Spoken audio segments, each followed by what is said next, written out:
new way. Right. And I feel like it just came out at the wrong time because it came out pre-Columbine. And I think that's why it was just too gory and not what people were trying to run out and see at that time. I think they released that during April, because this would be an October release. Should be, if they were smart. I think it was released in April. Because a lot of stuff after Columbine got looked over, like Equilibrium and all that kind of stuff, which are great movies. Just that whole mess kind of put a wet nap on everything. Definitely. But yeah, no. It was released in April. No way. April 30th, 1999. Just after. I didn't say it because it was a Swan fact, but sorry. Oh. Sorry. It's alright. Spoiling Swan facts left over. No, that's Was that fine. just after? Right? I think it was 420. Jeez. I remember that day. Horrible. Let's move on. So the movie is great. Like I said, Can't Hardly Wait was the first thing that popped in my mind. Jennifer Love Hewitt. I thought about Get Over It a lot. Yeah. I thought about Never Been Kissed because Jessica Alba looks exactly the same in that movie. The Same haircut, yeah. It's like probably the same character. She filmed it the same week. Probably, maybe. We like your look. Yeah, like Come over here to the studio. pretend to make out David Arquette. So recently, I think it was last weekend, it was Devon Sawa's birthday. Nice. So happy birthday. Yeah. Happy belated birthday. And they showed this film in LA at this Rooftop Cinema Club Oh, cool. Nice. with them in attendance. So Oh, that's Devon, cool. Seth, and Foggy himself That's were awesome. there. It was awesome. What a treat for all the people that went. Yeah, that'd be cool. Yeah, definitely, right? Have you guys ever been to like a showing where the director or anyone did a Q&A? When we did not a Q&A, but when we went to the C Drive, Oh yeah, Nicholas Winding Refn came out and introduced the the film. movie. Oh, that's That's awesome. cool. Yeah, because that's one of my favorite movies ever. I went to see Eternal Sunshine, and the director came out for Nice. that, and that was a surprise. We had no idea that he was even going to be there.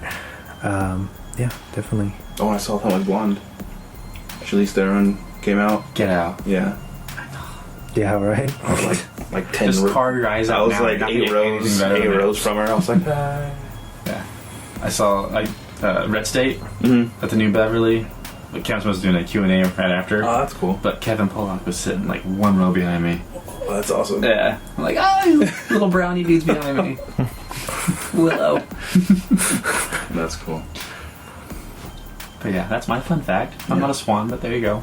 Oh, all right. Close. You're close. I'm an ugly duckling. That's fine. What else? The Um, music. Yeah, the music. Yes. Yeah, definitely. Skater punk It music. definitely fit the film. Yeah. Like the time and... Did you guys catch when he wakes? All right. So the film opens super bizarre. Yeah. With Anton. parents. Before you meet Anton, Yeah. you meet his parents, and you're like, "Where's this going?"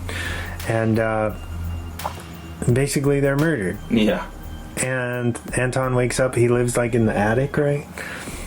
And there's this funny scene, a great way to open the movie. He takes off his big headphones, right? He falls asleep with his headphones on, and it's playing like the same one song, and then he puts on his Walkman headphones and it continues the same song. Yeah. And I was like, that's Yeah. hilarious editing. It's amazing. And he's just like, yeah. Yeah, he's just walking down. And then the dog's like hungry, and Yeah. there's no like cereal. Mom, there's no milk. And then the Where's the dog food? and he's just like, oh, that's weird, they're not answering me. And then he just continues on with his day. Mm-hmm. And his parents never show up or whatever. But a great opening Yeah. to that film. I remember I watched this a lot, but I remember the first time that I was like, wow, I feel like I shouldn't be allowed to watch this, but it's awesome that I can. Yeah. Introduced me to a lot of cool 90s music.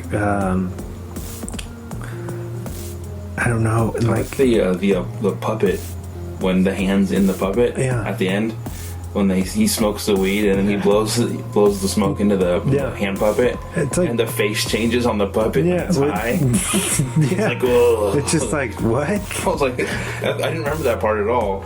And when that happened, I was like, no way, they're not going to change the face. And the puppet turns around and it's like a stoned puppet. Yeah. All bloodshot eyes. You're just like, what? Oh, that was funny. It's Mighty Joe Bong! Yeah.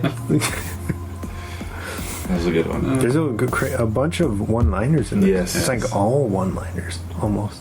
That one, not one-liner, but when he pulls off the little electric carving knife to cut off the hands. Like that, when you say this movie, that's the one scene that always pops into my head. Yeah. Look at me, I'm Yeah, that's a good one. But what I didn't get about that scene is that he just unplugs it. They just plug it in closer to his hand. I was going to say, why don't you just move? Because he just went like, oh. He's like, why'd you do that? I'm like, just plug it in. Now we can't use it. Yeah. Yeah, and they just move on. Yeah. And it's like, oh, and he grabs a meat cleaver.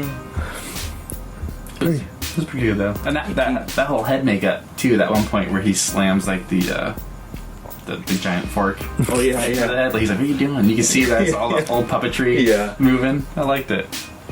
Yeah, that's what I'm saying. A lot of the because it's practical effects. Yeah. They really, when you do that, your stuff ages better. You know what I mean? Because we can watch that. I was trying to pick out things that I wouldn't like, and it all looks pretty well done. Yeah. You know, even the hand. They look good. Yeah. Yeah. It's. I mean, yeah. Like you said, you could get picky, but if you really wanted to, Don't be an asshole. Yeah. I mean, like you can overlook a lot of things just because it's a '99 movie. Definitely. Even the hand crawling around and the stuff. I thought that was really good. Yeah. When he's sharpening his nails. Yeah. Pretty rad. Yeah. Kills Dexter from The Offspring. Yeah. Rad. Yeah, I caught that when I watched the credits. I'm like, oh, no way. Yep. What would you rate this movie? Out of pure nostalgia, I would say it's an 8. Okay. For me, just because I think the cast is solid, and it doesn't deserve the hate because it's self-aware of what it is. You know what I mean? It was never trying to take itself seriously. It's a fun watch. It's not overly long. It's not too short. It's silly. I think it's a lot better than some of the comedies of that year. It's something that you can put on in the background and have fun time. You don't have to pay attention completely to follow. And they actually did do, of course, because Seth Green created Robot Chicken, they have a Robot Chicken, it's called Idle Nuts episode, where it's like his testicles are, he can't control his testicles. Oh my god. Yeah, so check that out, anybody at home who's I never interested haven't in seen that one. Yeah. I'll have to check it out. That's funny. But yeah, I think it's a solid 8 for me. Okay. It's a fun film, you know? And I hope more people check it out.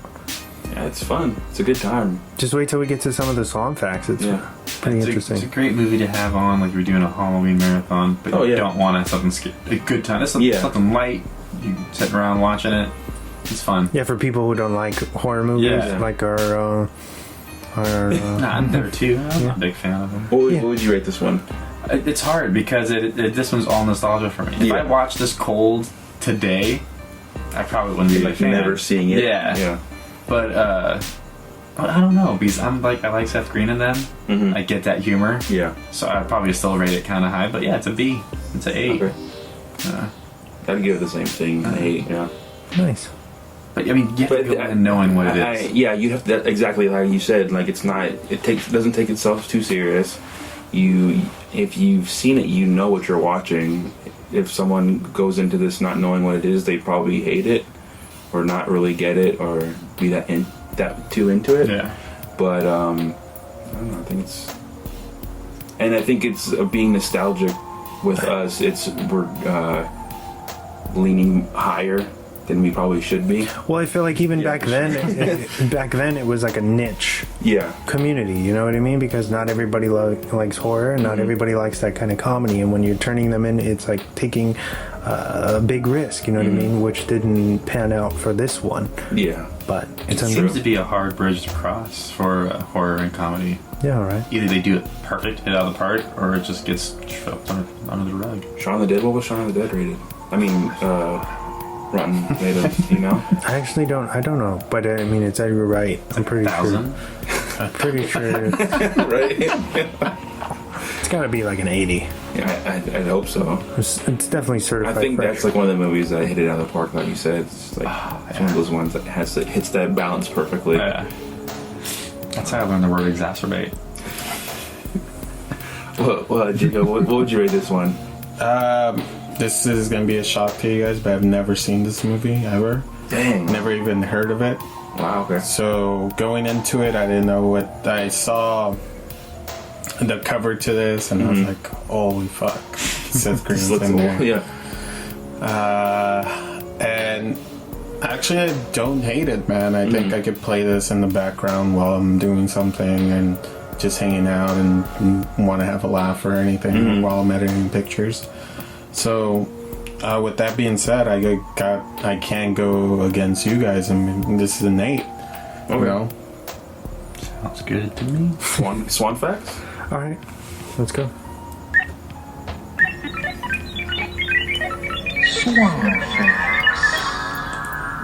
Shaun of the Dead has a 92. Oh, nice. There you go. Told you. Future 1,000. movie. 92. All right, Swan Facts. The film opened on April 30th, 1999. We already spoiled that. It was met with critical and financial disaster, making just over $4 million on a $25 million budget. They spent $25 million on that movie. Wow. Catering must have been amazing. Was that like little shrimp and lobster every day? I'm assuming the effects, Must be, unless he was a pretty the big music, name at the time. the music though. rights. Yeah, I guess. What's the Maybe name? music rights would be. The Casper dude. What's his name? Anton. Devon Sawa. He was a big name though at that Yeah, point. at that too, point, so yeah. he probably got a big paycheck. Heartthrob. Alba probably got like bare minimum. Seth Green probably got a good chunk. But yeah, I don't know what they spent that on. That's crazy. That's a big budget for that. I mean, it looks good. No, yeah. No, yeah, it looks good. It looks For its time too. like so, when yeah. the way it was shot. It looked to me. It looks like like it could be in the theater, right? Yeah. for sure. Anyway, moving on. The film's title was inspired by popular sayings. The devil makes work for idle hands, or idle hands are the devil's playthings. The film was actually shot in the exact same neighborhood as the original Halloween from '78. Nice.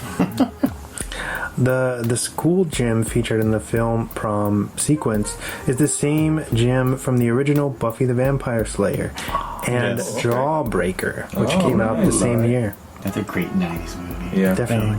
Yeah. After the two cops are murdered, P-Nub shouts, "Go, go, Buffalo," which is a reference to a deleted scene in which Anton has a flashback to the cops in high school being remembered as the head and ass of the school mascot. Definitely weird that they left that in there, Yeah. They kind of just. but it's I funny. do remember that. Yeah. It's funny. Go, go, Buffalo. Sawa did not have his license at the time of production, so a double is being used during the scene where Anton steals his friend's truck Oh wow. driving to the prom. Yeah. There's That's another not really million him. right there. They're spent. Yeah. He can't drive. Let's go pay another dude to drive on. Don't want me as producer. I'll cut shit. You're driving, your ass is driving. Yeah. Give two shits. Here's a really fun one. Anton is also the name of the founder of the Church of Satan. Oh, nice. That's cool. Deep cut there. Alba was supposedly 17 when this was made. Okay. Tom DeLonge of Angels and Airwaves and of course Blink-182 makes a cameo in the restaurant when he goes, "All right." Yeah. When Devon comes in, yeah, that's him. The Safari? Yes. Yeah. No way, that's him? That's him. I watched that part again. Break time. Until the end of the film, Anton never takes off any of his clothes. That's crazy. Of course, because the car falls on him and Yeah. he's taken to the hospital. How great is that ending? You know, where they wrap it all up with the "I'm under the bed" with the paint, That was funny. It was like the invisible ink or the whatever. black light or Yeah. whatever And ink. it ends with what he wants, to lay in bed all day, Right. Hot girls taking care of him. Or Yeah. feeding him food. Even the nurse was hot.